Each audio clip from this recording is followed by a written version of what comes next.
అందరికీ షలోం. ఈ యొక్క బైబిల్ నెలల ప్రకారం 7వ నెల గురించి మరికొన్ని విషయాలు మనం తెలుసుకుందాం. అయితే ఈ యొక్క 7వ నెలని తిషిరే లేక యతనిం అంటారు.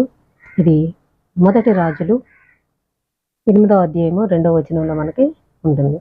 అయితే ముందు మిగిలిన 6 నెలల గురించి కూడా మనం తెలుసుకున్నాము.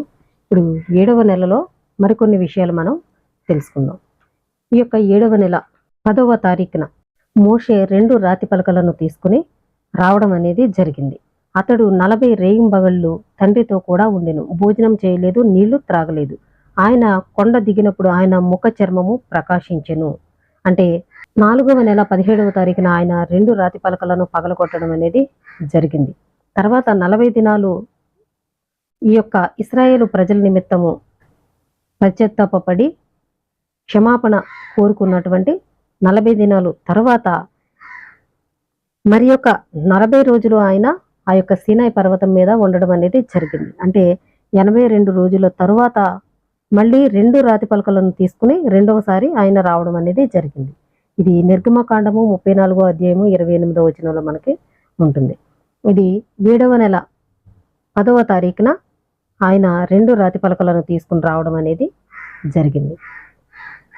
అయితే లేవీ కాండము 23వ అధ్యాయం 27వ వచనంలో ఇది పాపాల నిమిత్తము ప్రాయశ్చిత్తం చేసుకునేటువంటి దినము అని అక్కడ చెప్పబడింది. కాబట్టి ఇశ్రాయేలు ప్రజల నిమిత్తము ఆయన పశ్చాత్తాపం చెంది క్షమాపణ కోరుకుని ఆయన క్రిందకి రావడం అనేది జరిగింది. ఎందుకంటే వారు చేసినటువంటి బంగారు దూడ నిమిత్తము ఆయన తండ్రి దగ్గరికి వెళ్ళి 40 దినాలు క్షమాపణ కోరుకోవడం అనేది జరిగింది. ఈ యొక్క 7వ నెల 10వ తారీఖున ఆయన 2 రాతి పలకలు రెండోసారి తీసుకుని ఆయన రావడం అనేది జరిగింది. తద్వారా అన్ని తరాలకు ప్రాయశ్చిత్తము క్షమాపణ తెషువా కోసం ఏర్పాటు చేయబడినటువంటి రోజు ఈ యొక్క హీబ్రూలో యోమ్ కిపూర్ అంటారు. ఇది మనకి లేవీ కాండము 23వ అధ్యాయం 27వ వచనంలో మనకి కనిపిస్తుంది. ఈ యొక్క 7వ నెల 10వ దినమున 1677 1556 BCE రిబ్కా జననం. ఈ యొక్క 7వ నెల 10వ తారీఖున ఆమె పుట్టడం అనేది జరిగింది. 7వ నెల 11వ తారీఖున అంటే 10వ తారీఖున ఆయన సీనాయి పర్వతం మీద నుంచి 2 రాతి పలకలను తీసుకుని వచ్చారు మోషే.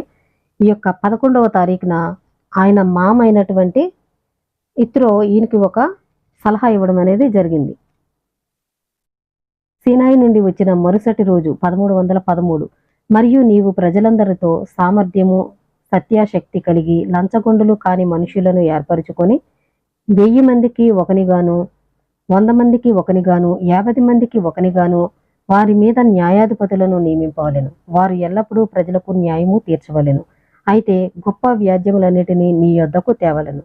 ప్రతి అల్ప విషయమును వారే తీర్చవచ్చును. అట్లు వారు నీతో కూడా ఈ భారము మోసుకునే ఎడల నీకు సులువుగా ఉండును అని ఇక్కడ చెప్పడం అనేది జరిగింది.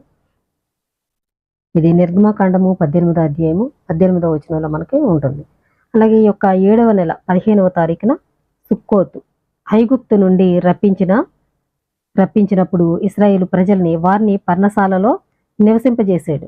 కాబట్టి ఈ యొక్క సుక్కోతు అంటే హీబ్రూలో సుక్క అంటే గుడారము, అంటే వారిని గుడారంలో నివసింపజేసినందుకు ఈ యొక్క సుక్కోతు పండుగ ఆచరించడం అనేది జరుగుతుంది. మీ జనులు ఎరుగునట్లు 7 దినములు మీరు పర్ణశాలలో నివసింపవలెను. ఇశ్రాయేలీలలో పుట్టిన వారందరూ పర్ణశాలలో నివసింపవలెను. నిర్గమకాండం 23వ అధ్యాయం 42వ వచనంలో ఉంటుంది. అంటే వారు ఐగుప్తు నుండి బయలుదేరిన తరువాత అరణ్యంలో మండుచున్న సూర్యుని నుండి మరియు ఎడారి వేడి నుండి దైవిక రక్షణ మేఘాలతో రక్షింపబడ్డారు. కాబట్టి దానికి జ్ఞాపకార్థంగా వారిని గుడారాల్లో నివసించమని ఈ యొక్క పండగ ద్వారా వారికి సూచించడం అనేది జరిగింది. దీన్ని హీబ్రూలో సుక్కోత్ అంటారు. ఇది పర్ణశాలల పండుగ అని అర్థము. కాబట్టి ఇలాంటి మరిన్ని విషయాలు మీరు ఇంకా తెలుసుకోవాలనుకుంటే నా ఛానల్ని సబ్స్క్రైబ్ చేసుకోండి. అందరికీ షలోం.